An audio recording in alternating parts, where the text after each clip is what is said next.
محنت کش بیوہ کی جائیداد پر قبضے کا معاملہ تھانہ صدر پولیس نے قبضہ مافیا کے سامنے گھٹنے ٹیک دیے۔ پولیس افسران سمیت محافظ اسکواڈ پولیس کا کانسٹیبل بھتہ وصولی کرتا ہے، کھلے عام قبضہ مافیا کو سپورٹ کرتا ہے۔ متاثرہ خاندان نے پولیس کے ریٹائرڈ ڈی ایس پی سمیت پولیس اہلکاروں پر الزام لگایا کہ وہ زیادتی کر رہے ہیں، آئے روز قبضہ مافیا ہم پر درخواستیں دیتے ہیں، مقدمات بھی درج کروا رہے ہیں، مگر پولیس بے بس ہو کر خاموش تماشائی بنی ہوئی ہے۔ ہمیں زد و کوب کیا جاتا ہے، کوئی ہماری فریاد نہیں سنتا۔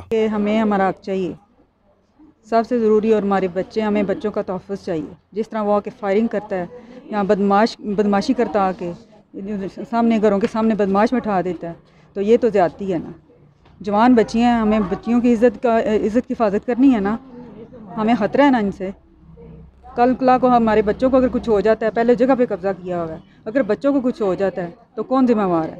10 سال ہو گئے پریشان کیتے، سانو رستے ساڈے بند کیتے، بیوہ عورتاں نے، بچے نے، یتیم چھوٹے چھوٹے نے، تے ساریاں تے قبضہ کرنا چاہنے ہیں۔ تے 10 سال ہو گئے درخواستاں دے کے تو کوئی ساڈی کاروائی نہیں، کوئی سنائی نہیں، کدے کوئی پارٹی لے آنے، کدے کوئی پارٹی لے آنے۔ 10 سال ہو گئے ہمارے پہ جھوٹے مقدمے بنا کے آئے روز ہمیں تنگ کیتا جاتا ہے، ہر روز تنگ کیا، اور محکمہ مال کی طرف سے بھی تجاوز 3 کنال نکلی ہے، اور یہ پھر بھی ہماری دکانیں، یہ ہمارے مکان ہم سے کھونا چاہتا ہے، اور آئے روز ہمیں کبھی ڈی ایس پی روز ذوالفقار ہے اس کے ساتھ لگا ہوا ہے، وہ ہے کبھی تھانے صدر والے ہیں، کبھی کوئی ملازم ہے۔ آج بھی ہم 15 پہ کال کی ہے اور ہم سے آئے ہیں، ہم نے ویڈیو بنا رہے تھے، وہ تالے توڑ رہے تھے اور موبائل بھی ہم سے چھین کے لے گئے ہیں۔